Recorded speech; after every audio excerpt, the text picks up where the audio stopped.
Maayong gabi kanatong tanan mga kapaglaom. Lain na sab nga higayon nga atong ipadayon ang ato ang pagtuon sa leksyon.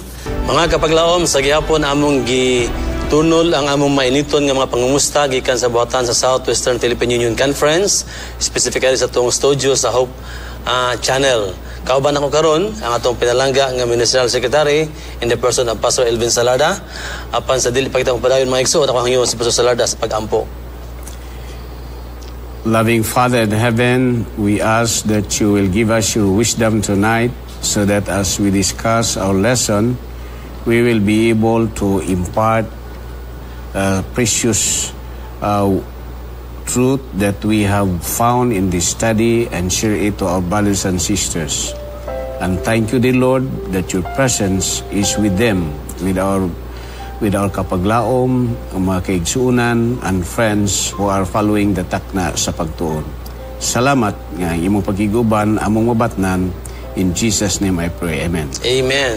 So mga kapaglaom, ang atong leksyon, niini nga semana, ang duha ka saksi, of which ato natunan sa niaging mga adlaw nga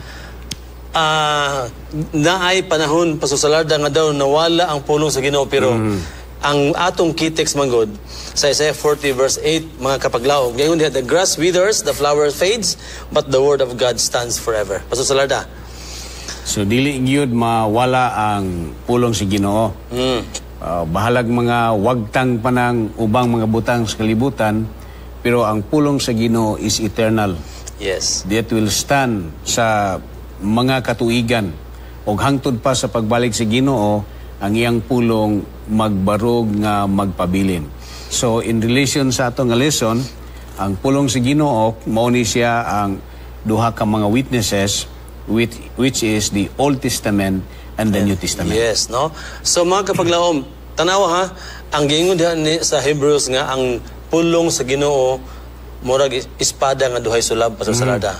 Daghang mga criminals, daghang mga infidels nga nangausab ang kinabuhi tungod sa gahom sa pulong sa Ginoo. So mga kapaglaom, di gyud nato bangay-bangayan ang pagtuon, ang pagbasa sa pulong sa Ginoo tungod kay atong nakita nga walay tanaw na mga criminals dili man ang light mo nakapausab sa salarda. Yes. No? Kita gud pa sa salarda asa man gud ta kung wala ang pulong sa Ginoo, di ba? Patay no? na siguro ko, Pastor. Patay na ta, no? So mga kapaglaom, mauna nga kung unsa nato ka uhaw o gutumon sa physical nga pagkaon, ingon ana unta atong bation ngadto sa pulong sa Ginoo sa salarda. That's true. Nga ang pulong sa Ginoo mo maguni siya gihulagway nga espirituhanon nga pagkaon. Unya kini nga pagkaon nga espirituhanon nga mao ang pulong sa Ginoo, kung ato ni siya nga makaon, makabaton ta og ginabuhi nga dayon. Labaw pa ni siya sa pagkaon nga atong gikaon sa matag adlaw. Kay mamatay manghapon dana. Yeah. Pero kini nga pagkaon sa ato ning makaon, doon na natay kasiguruhan sa kaluwasan basta ang pulong sa Ginoo atong gikaon o gikinabuhian diha sa atong pagtuon ni Ginoong Hesus. Okay. No? So salamat kay Pastor Larda. Mga kapaglaom, ang ato ang focus karon sa lesson kining gitawag og the two witnesses are killed. Ipatay. No? Ipatay. So kung imo tanawon ang teksto diha sa pinadayag, no, Revelation 11:7-9. Now when they have finished their testimony, the beast that comes up from the abyss will attack them and overpower and kill them. Their bodies will lie in the street of the great city, which is figuratively called Sodom and Egypt. So gimension din ang kini mga nasod pa sa salarda. So mga kapaglaom, naani siya murag implication nga nung gisulti kini sa pinadayag kini Sodom ug ang Ehipto nga naman dito sa lang tugon pa sa salarda, no? Where also their Lord was crucified. For 3.5 days, men from every people, tribe, language, and nation will gaze on their bodies and refuse them burial. Patekaw pa sa salarda. Symbolic yun kaya ni siya Symbolic, nga pagtuon. Wala nga dili ni siya basta-basta because this is the book of Revelation. Pero gipakita din sa ato nga lesson nga ang duha ka witness, which is the Old and New Testament, unya ang mga tao nga nagsaksi niini sa kamatuoran, gipamatay sila. Lakip na ang pulong sa Ginoo, gipangdaoban, gipang scattered nga og mahimo na gyud dili na gyud ma-resurrect ang pulong sa Ginoo nga mabanis na gyud dinhi sa kalibutan. Pero atong nakitaan nga bisan mauna ang gihimo sa kaaway. Imagine atong nahinumduman sa storya, diri sa history, nga niadtong 538 AD ngadto sa 1798 mo ni ang Dark Ages. Nga kangit-ngit sa kalibutan nga ang pulong sa Ginoo naa dito sa mga kabukiran, naa dito sa mga langob nga nagatago-tago, pero naa gihapon ang pulong sa Ginoo. Yes. Unya nagpadayon gihapon saksi, pero kini nga panahon nga ginalutos ang katawan si Ginoo, ang pulong niya nga walay kagawasan pero nagpadayon gihapon, pag humani ini nga mga katuigan, di ba nato nakita nga triumphant na. Kay wala goy persecution na human na itong 1798 nga si General Berter iyahang gidakop ang usa ka religious leader nga ang wala na kagahom sa pag-persecute sa mga katawan si Ginoo. But unfortunately, kadyot na po ni siya nga panahon na po'y tulo ka tuig og tunga. This is in the Papitic, mga kaigsunan, nga mga tulo ka tuig og tunga nga ang katawan sa Ginoo gilutos unya very particularly ang pulong sa Ginoo gidisregard na gyud. Imagine diri nga panahon na kining sa panahon sa French Revolution mo ni ang gipasantop sa atong lesson kining 3.5 years nga namatay ang pulong, ang two witnesses. This is the time of the French Revolution nga kining panahon na ang pulong sa Ginoo gi-eradicate na sad. Mas grabe ni siya. Tungod kay ang pagtulunan sa panahon sa French Revolution, ilang gipadako ang reason, ang katarungan. Unya, dili lang kay simple rang nga gipadako ang katarungan, kundi ilag yung gitudlo nga walay Ginoo. O nga walay Ginoo. Unya, grabe ang persecution. At the same time, this is gihisgutan po rin sa ato nga teksto nga is about Sodom and Gomorrah. Because it's Egypt, tungod kay ang Egypt is idol worshipper nga nag-deny gihapon sa existence of the one true God. Yes. So here atong makita ang reason which is atheist nga dili mo tuo nga dunay Ginoo, denial sa Ginoo, unya ni apod ang Egyptian or the worship of the goddess nga it denies also that there is only one God pero daghan kayo ang mga Diyos. So both of them, both atheists and both this polytheistic, yes, sila nag-deny sa existence of one true God. So mauni nga aning mga panahon na gipatay gyud ang pulong sa Ginoo, mauni ang kahulugan, the two witnesses are killed.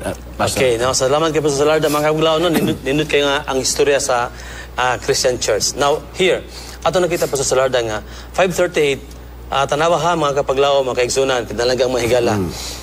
538, ang pagan Roman Empire collapse. So, gikan sa iyang kanabitang imperyo or politikanhon nga gahom. Very powerful. Yeah, nawala siya dito. Unya si Justinian, the Roman Emperor, surrendered kinigitawag civil, political, and religious authority to Pope Vigilis. Okay. So, kung imo tanawon mga kapaglawom na transition from a political power into a religious power. Kaya nga naman, kang Pope Vigilis man gisurrender ang iyang civil and political and religious authority. So, very significant. Yes. Muna nga, atong makita nga, ang interpretation nga ang 538 AD mauni ang sugod sa persecution sa katawan sa Ginoo, ato gyud nga makita nga this is the right time. Yes. Kaya naman ko idaghan po nga mga pitsa nga ang 1,230 days, 260 days nga persecution dili mao ang sugod sa 538. Pero atong makita din nga diri gyud insakto gyud ni siya. Yeah. So kibali Pastor Salarda, atong makita nga ang pulong sa Ginoo or ang propesya kasaligan gyud siya. Kasaligan gyud siya. Natuman man gyud siya. Yes, kay mao ni siya ang pagsugod sa suppression sa persecution tungod kay mao lagi si Justinian ni surrender ang emperor sa Roma, very powerful kayo nga country or imperyo ni atong panahon na misurinder siya sa iyang civil o political religious authority ngadto kang Pope Vigilis. Okay. So that's the time of so, the Dark Ages. Ages. So makita nga karon ang authority wala na sa karon sa imperyo sa Roma kundi diri na sa iglesia, sa church. Yes, nabalhin na transfer No na. wonder Pastor Salarda magkapaglaw mingon sila ang atong mga higala kibali sa dakong iglesia nga asa raman mo sa dihang ni naami kami manggiuna. So mga higala nato diha sa dagkong iglesia no dili mi mulalis anang kamoy una tungod kay kining gitawag dinhi karon nga ang pulong sa Ginoo o ang saksi namatay gipatay kibali during Dark Ages katong yun mo sa Salardang 538 to 1798 nga nawala gyud na napatay ang pulong sa Ginoo tungod kay anybody nga mobarog i-persecute patyon. So no wonder di mo lalisan nga naay panahon nga murag kamo ang ang niuna pero actually ang prinsipyo para sa Salarda sa ikapitong adlaw o sa mga prinsipyo sa pulong sa Ginoo wala namatay actually naara na rather na suppressed. That is why dunay mga tao nga nibarog nga gipangpatay tungod kay gusto nila nga ang pulong gyud imantala i-share no. Yeah, ako ganing pangtanaw na Pastor Jaime nga ang kutay sa kasaysayan sa tinuod nga nagsunod sa kasuguan ni Ginoong Hesus wala gyud maputol. Wala gyud maputol. Gikan ni Ginoong Hesus paingon sa mga Waldensians o paingon diri sa taas nga mga tuigan hangtod paingon sa mga reformers wala gyud maputol ang kutay sa kamatuoran.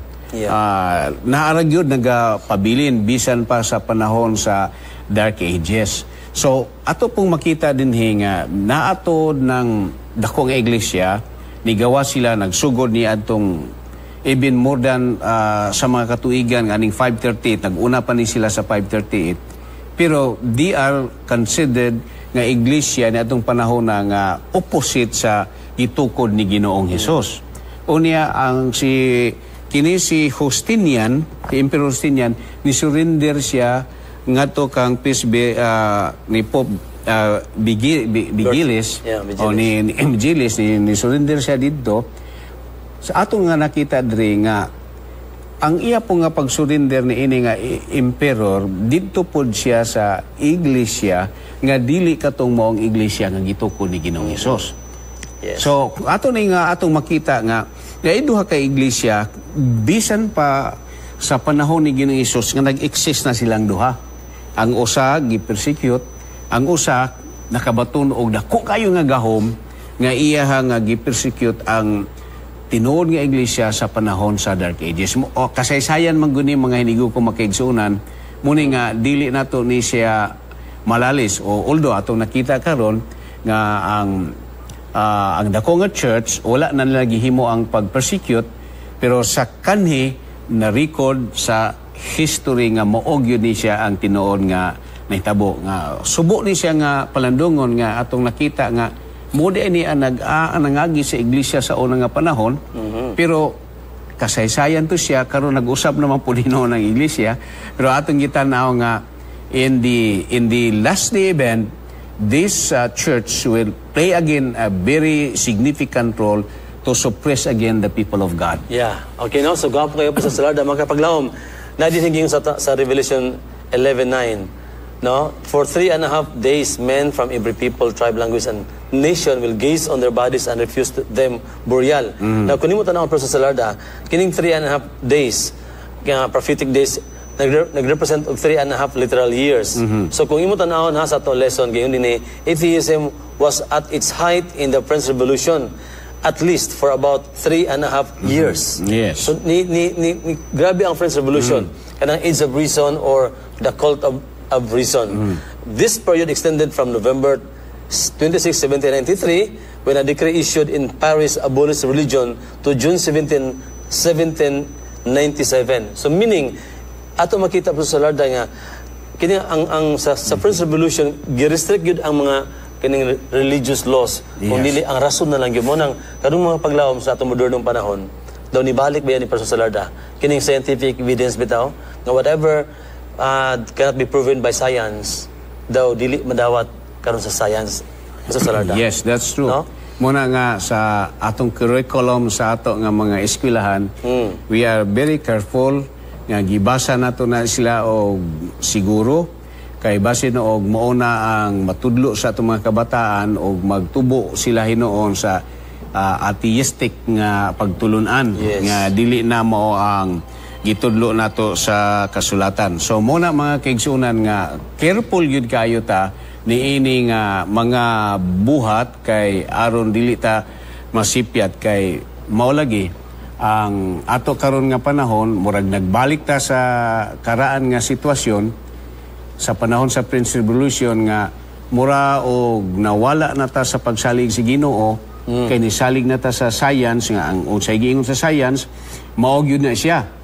Pero ang science sa mga kaigsunan daghang mga unsa ni dili sa science kay dili ma-explain sa science pero ang Bible mo nag-explain ini. Yeah. So Pastor Salarda, mga kapaglaom, it needs faith. No? Yes. Katong atong last lesson nga faith against all odds.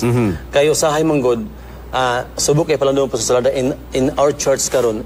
The reality is dunay ato mga kaigsunan nga medyo ila bitawng i-despise ang atong Christian education tungod kay ang atong mga teachers dili mga doctors or masters unya ang nakalahi lang kuno kay kung wala pa kuno ning Bible mura og kana bitawng ang nakalamang nato is kinturan aning naatay kining mga Bible subjects no usahay i-downplay or ipagamay bitaw ang atong Christian education tungod kay mao lagi na dili mga lantip kayo og mga ang atong mga teachers compare to the universities or mga private schools nga grabe ko na ang mga magtutudlo mga kapaglaom ato makita nga mura bitaw og ni play na pud ang kana bitaw age of reason or kana bitaw intellect ang ipalabaw kaysa character Pastor Salarda. Yeah, that is also a big problem nga kung atong ipataas ang intellect wala nang karakter wala nang spirituality problema na kayo sa church tungod kay mag-produce unya ta og mga bag-ong generation sa ato nga church nga kulang ang ilahang kahadlok sa Ginoo. Wa na sila mo salig sa pulong sa Ginoo and eventually kung mao na ang dagan sa mga membro sa iglesia ma-disintegrate ang church but we are alarmed by the word of God nga bisan og mohitabo manggali kana nga sitwasyon pero magpabilin gyud ang pulong sa Ginoo. Ang pulong sa Ginoo. Nya atong hinumduman mga kaigsunan nga kung doon na may importante kaayo nga subject nga atong angay makatunan it's about the Word of God. Because tanan nga mga subject nato sa ato nga pagtuon sa kolehiyo mga courses nato nga makaton it did not offer eternal life. Wala na siya nag-offer nga makaadto ta dito sa langit. It's only the Word of God. And of course, sa ato karon nga panahon, Pastor Jaime, dili na pud basta-basta karon ang ato nga mga institusyon. Yes. Kay we level up, nagpadala na ta og mga dana pud tay daghan kayo mga doktor. Yes. Gani ang ato nga tulunghaan sa Adventist University of the Philippines. Sa AYAS. Adventist University, EUP. Ang atong EUP is an autonomous status. Sa ito pa pinaka-highest level siya sa University of the Philippines, level siya sa De La Salle University, level siya sa uban nga mga university kay autonomous status na siya, Pastor. So, dili basta-basta. Niya, ang ato po nga mga teachers, they are now mga doctors in different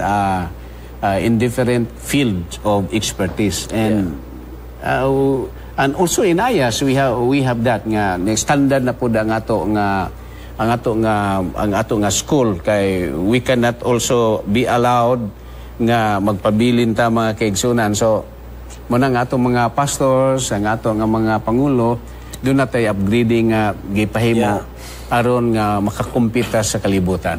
Yeah, so salamat kay Pastor Salarda. Mga paglaom, let us not despise or atong i-downgrade ang ato ang Adventist education, but we will support.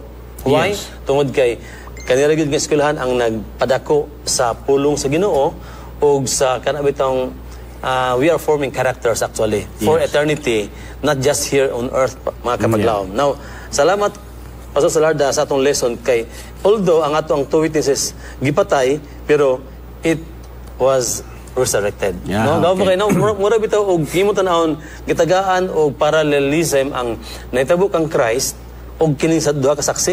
No nga si Kristo namatay nya nabanhaw. Ang kining duha ka saksi daw gipatay namatay pero nabanhaw gyapon. Pastor Salarda ang sa may ka nga sa nabanhaw po ni. No. Muna siya no atong makita nga unsa ka gamhanan ang atong Ginoo. Nga bisag unsaon pa nimo og patay pero the word of God is eternal. Mo muna giingon sa ingon si Ginoo nga iyang word is eternal, forever. That will stand forever. And that reflects the character of God because God is eternal. So therefore ang iyang word sad eternal kay di man na pwede nga dili mo unsa ni mo jibe o dili mo haom.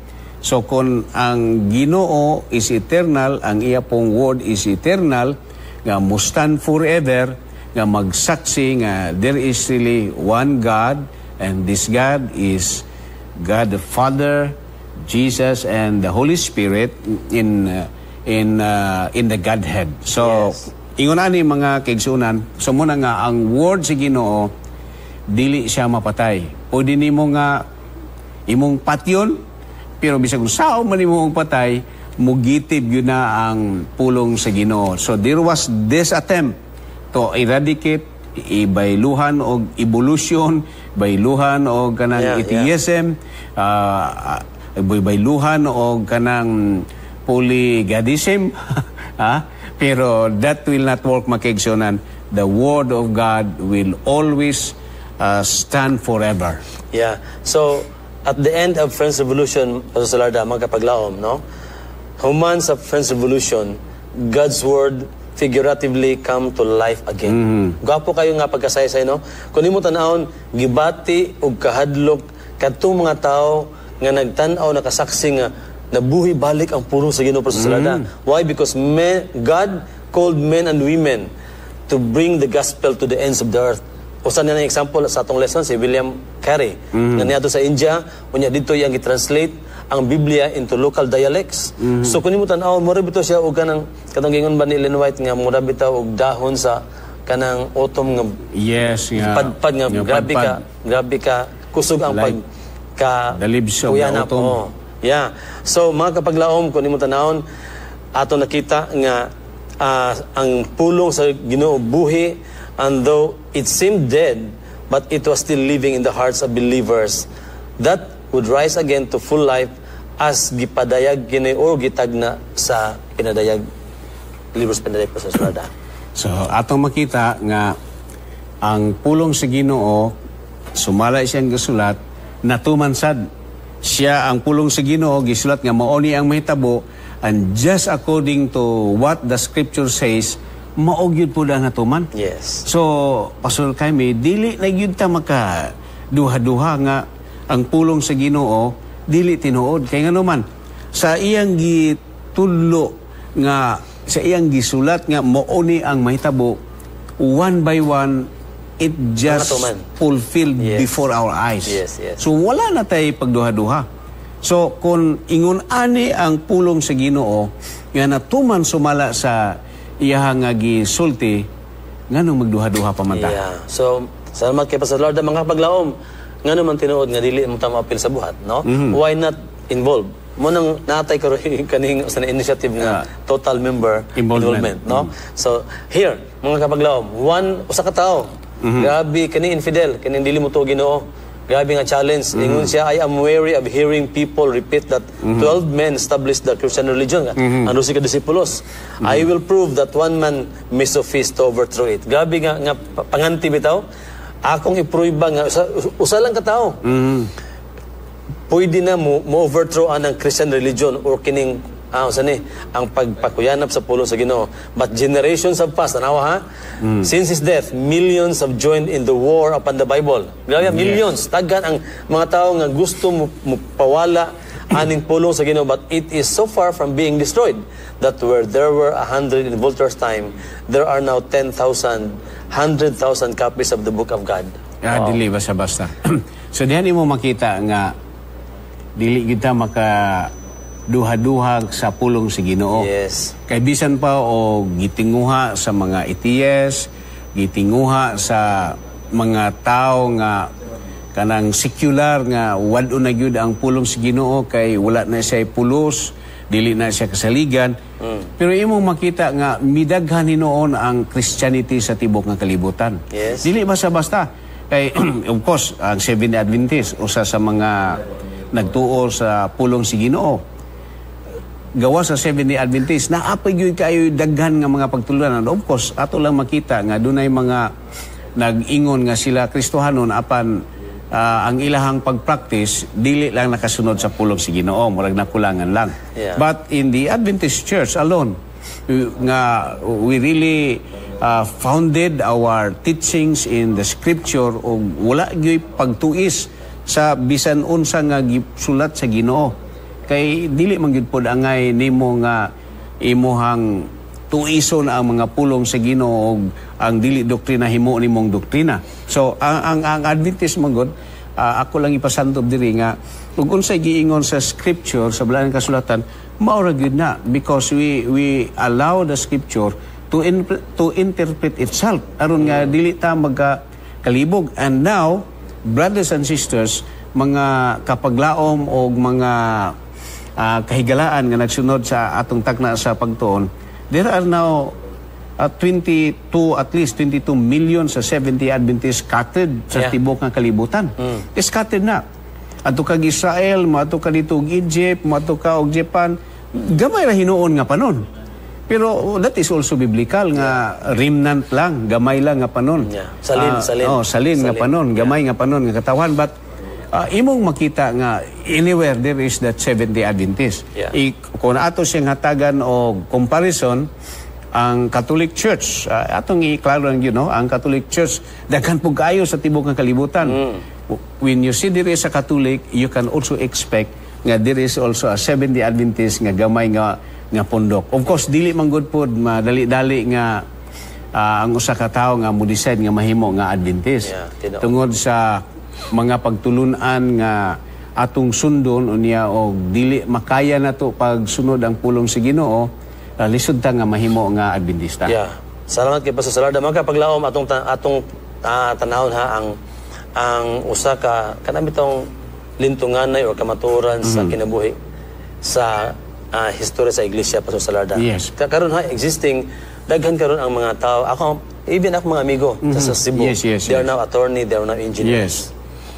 Ang ila magud nga gisaligan Pastor Salarda kanang dogma sa Iglesia Katolika, no? Kung imo tan-awon, they are kanang bitang mas mosunod sila unsay isulti sa pangulo sa iglesia kaysa pulong sa Ginoo. Of which ato nakita ang relics ba or ang kanang bitang mga tipaka sa kagahapon nga gusto gyapon nilang i-discredit ang gahom sa pulong sa Ginoo by the authority of their leaders or authority of the church. Meaning, taas ka ilang panglantaw sa otoridad sa iglesia or sa ilang pangulo kaysa pulong sa Ginoo. Muna nga, naagyapon ang gubat pa sa Salarda nga gusto gyud i-discredit ang pulong sa Ginoo tungod kay kini ang ilang gitahod nga gibutang nga pangulo sa iglesia. Yes. No? Sa ato gud sa church lahi. Kaya sa ato sa church ug unsay giingon sa pulong sa Ginoo dili nato supakon. Yes, may ato sundon. Mo na ato nga sundon. Dili kay naghimo ta og balaod sa church unya nga atong balaod sa church ang moy atong sundon dili na sa tuwa. Kung maghimo tag balaod sa church unya walay biblical foundation ato nang i-disregard kay wala man na siya biblical foundation. Pero sa uban nga mga pagtulunan mas bugat nila ang ilahang mga pagtulunan nga gihimo nila bisag walay biblical foundation basta kay maoilay ilang ikasabutan mahimo na siya nga usa ka pagtulunan bisan walay biblical foundation. Salamat kay Pastor Salarda. Mga kapaglaw mo nang ilang they will gather massive references in favor sa ilahang kanang gibarugan nga the church mo ni siya. Pero mga kapaglaw, mga kaigsoon, amo mga higala sa dako nga iglesia, just try to think ang pulong sa Ginoo, in the beginning God created the world by mere kana bitong paggisulti lang, no? Muna ang iyang pulong is forever man. Yes, it's very powerful. Eternal. The creative power of God's word, mga kapaglaom, mga higala, come to think nga dili gini siya pwede ma-discredit. Yes. Mo nang ingon din sa The Great Controversy. If we talk about history, ang libro sa nga gisulat sa kababaye Pastor Salarda, The Great Controversy, yun din ang Biblia mao ni siya ang usa ka bloke sa putaw nga nakaguba og daghang mga martilyo. Meaning ang kining bloke o kining anvil giduk-duk pirmi para unta ni ma-flatten or magamay, pero nangaguba na lang ang martilyo para sa Salarda, wa gid sila naka-flatten or nakaguba ning bloke sa iron. Yeah, mao na mga paglaom, grabe gyud ang pulong sa Ginoo. So here, remember, God's word can never be eradicated. Gipruiba na ni sa istorya pa sa Salarda.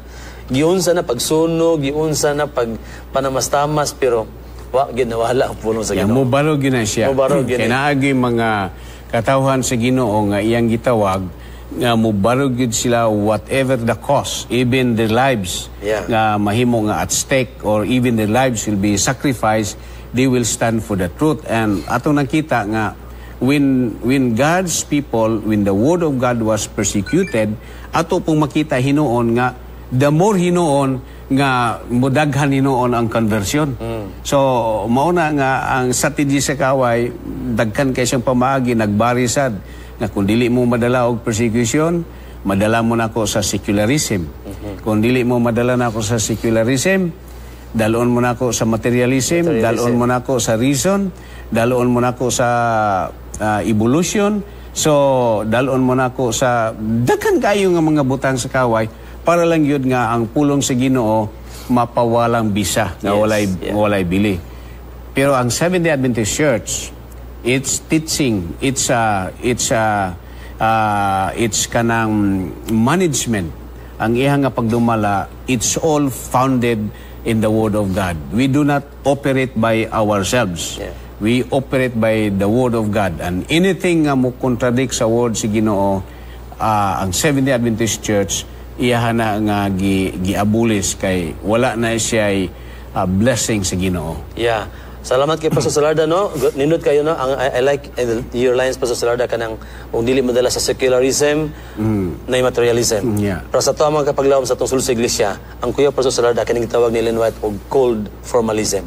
Kanang bitaw, mura lang bitaw ka og kanang basulong as makabasa lang ang usa ka versikulo, before mong gawa sa balay, okay na kayo, no? Mura cold formalism na. Na nominal member of the church. Yes, kanang bitaw imong ginuna lang nga anyway, one verse okay na kayo, no? Nakahimo na ko sa pagbasa sa pulong sa Ginoo kay ingon baya nga read your Bible every day. Basa lang galit pila ka passage or pila ka verses, mana mga kapaglaom ang nindot kayo is ang pulong sa Ginoo. When you read this, atong natay mga pangutanang mga basic questions. What God is telling to me regarding this passage? Yes. No, is there anything I want to change through this passage? Yeah. Ninana bitaw mga kapaglaw, mura bag atong pamalandungan, dili lang just mere reading kay ug reading lang, mura bitaw cold formalism lang gyud nga ato lang gituman-tuman. Sa to pa Pastor Jaime, buti ipasabot nga sa atong pagbasa sa Ginoo, atong pangutanon atong kaugalingon, unsa man ang mensahe sa Ginoo nako niining teksto nga akong basa. Yes, kana. Nay mga pamalandong. Bahala dili one chapter. Bisag dili.